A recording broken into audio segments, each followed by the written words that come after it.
ఈ రోజు నుంచి జరుగుతున్నటువంటి 10th క్లాస్ ఎగ్జామ్స్కి హాజరవుతున్నటువంటి స్టూడెంట్స్ అందరికీ నా హృదయపూర్వక శుభాకాంక్షలు.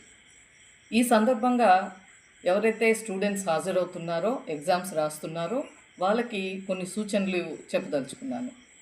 అందులో ముఖ్యంగా మొట్టమొదటిది ఫస్ట్ డే కాబట్టి ఎగ్జామ్ హాల్కి చాలా తొందరగా వెళ్ళండి. ట్రాఫిక్ ఉండొచ్చు, ఎండగా ఉంది. అందులో ఫస్ట్ డే కాబట్టి మన రూమ్ ఎక్కడ, ఎగ్జామినేషన్ హాల్ ఎక్కడ, సీట్ ఎక్కడ, ఈ కొంచెము మనం కొంచెం కంగారుగా ఉంటాం ఫస్ట్ డే. కాబట్టి ఎక్కడెక్కడైతే ఉందో అక్కడికి వెళ్ళి సెటిల్ అవ్వండి.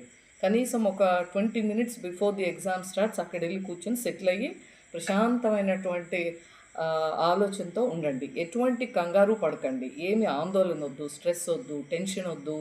ఏమవుతుంది, ఎగ్జామ్ ఎలా ఉంటుంది, పేపర్ ఎలా వస్తుంది, టఫ్గా ఉంటుందా, ఈజీగా ఉంటుందా, నాకు ఎన్ని మార్కులు వస్తాయి, ఈ ర్యాంకులు వస్తాయి, వీటి మీద